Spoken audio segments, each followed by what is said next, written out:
back, fellow goblins. My name's Lila. This is Banana Boy, or Banbo, the ball python, and today I will be doing a ball python checklist. So, you're thinking about getting a ball python. Ball python's one of the most available and diverse species in the reptile keeping community. And that's fantastic. I'm so excited that you want a ball python. However, I do unfortunately think that ball pythons are one of the species with the most misinformation spread with regards to husbandry. And because of that, I think it is important that we do our best as reptile keepers to debunk these husbandry ideas.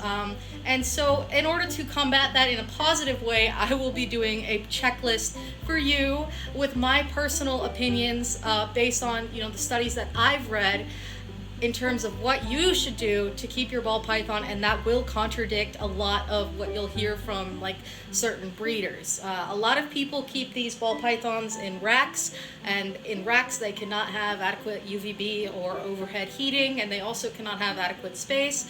And I understand that breeding is a very important part of our community, but I do think that for our pets we should always strive to do better, especially with how big these guys get. And so I'm going to do my best, like I said, to sort of debunk some of those ideas by providing what I think is the best way to go about it. Number one on my checklist is going to be to research yourself.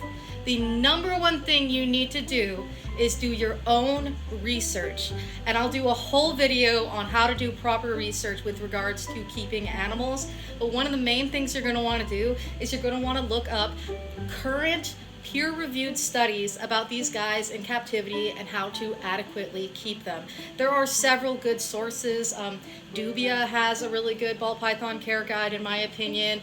Reptiphiles has a good ball python care guide in my opinion. Those are just some options, but you need to do something called cross-referencing, which is where you look at multiple sources and you try and look at them through an unbiased lens in order to really understand sort of the biological mechanisms of the animals that you're getting and how to best support those biological mechanisms within their captive environment. Another big thing I'll say with regards to research for your specific animals is that reptiles are very complex, and we don't really learn a lot about them in like school, like grades K through 12. You don't really learn a lot about how reptiles function. So I highly recommend looking into sort of the scientific side of things and understanding like thermoregulation and understanding like why they shed and how they shed.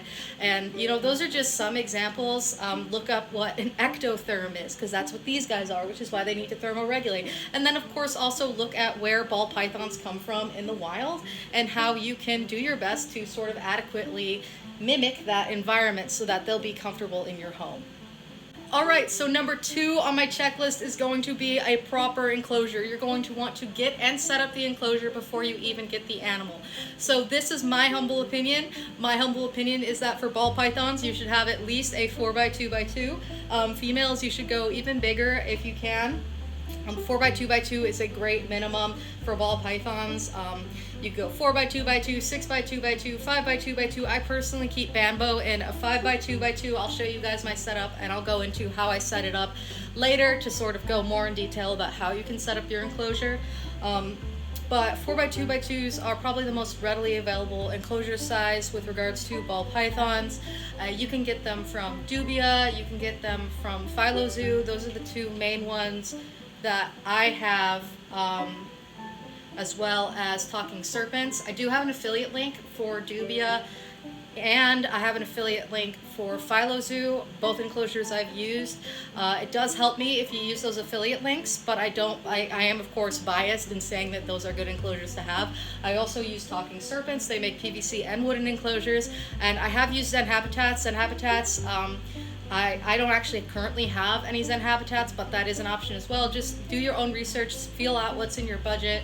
Again, I'm biased obviously with Dubia and PhyloZoo, and I personally use Talking Serpents, but that does require, I have a background in carpentry, so wood enclosures are my preference.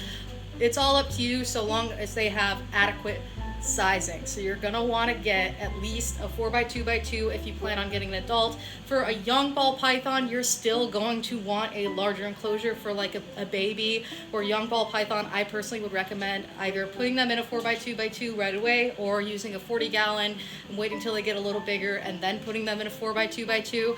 But it is my personal opinion that you should just go ahead and get their full size enclosure right away. There's really no downside to it. If you clutter it enough, it might be a little bit harder to find them, but overall, if you have good husbandry, good humidity, good heat source, lots of clutter for them to climb and hide, then you should be fine with things like feeding.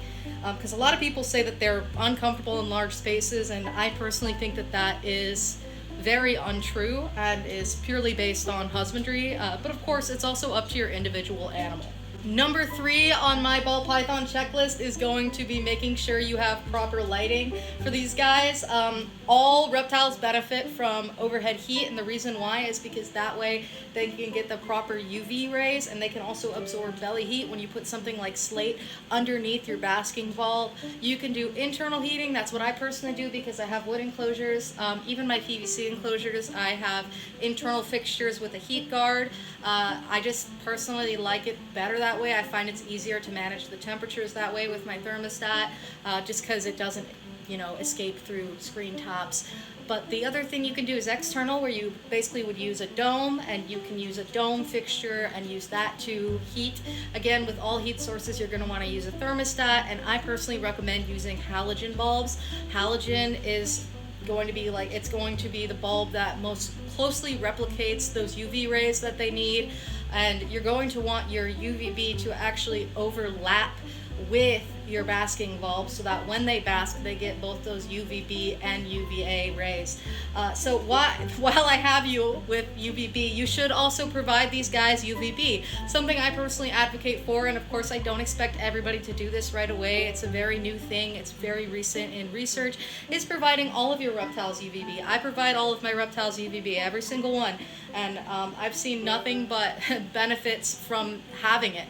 And so ball pythons, despite being more active at night, do benefit from UVB, and so you should have sort of a lower percentage UVB. Arcadia Shade Dweller is great.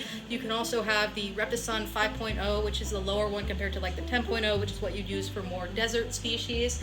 But I recommend, of course, having UVB and then having it overlap with your basking source.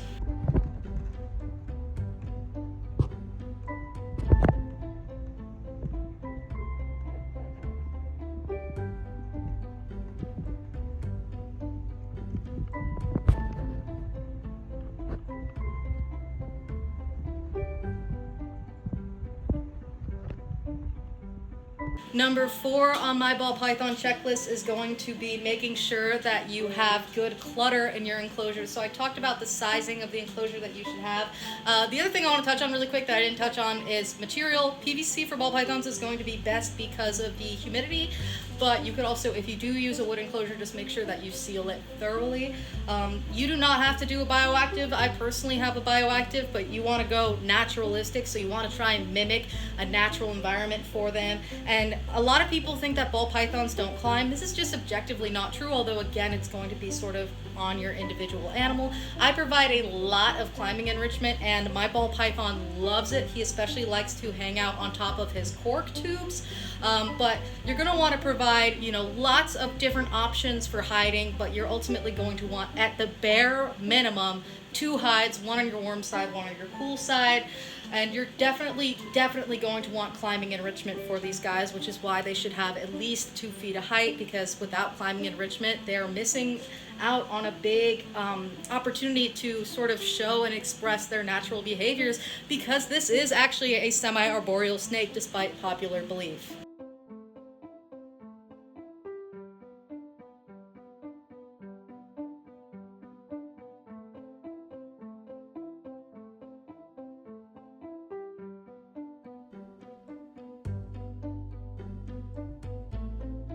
In that clutter, you're also going to want a large enough water bowl where they can fully submerge themselves. I personally use planters, I find that they're very affordable and they look nice and they're big enough where they can fully submerge. So that's what I personally use, but there's a whole lot of options in that regard. You don't have to buy like a reptile specific water bowl. Those typically are more expensive than if you just get a regular bowl and do it up to look naturalistic.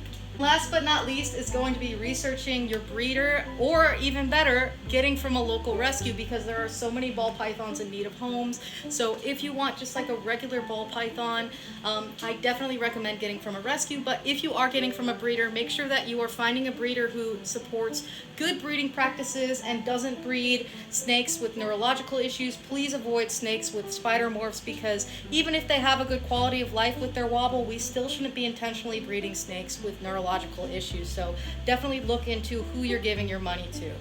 That again will be a whole nother video, but thank you guys so much for watching, and I will see you guys next time. Bye.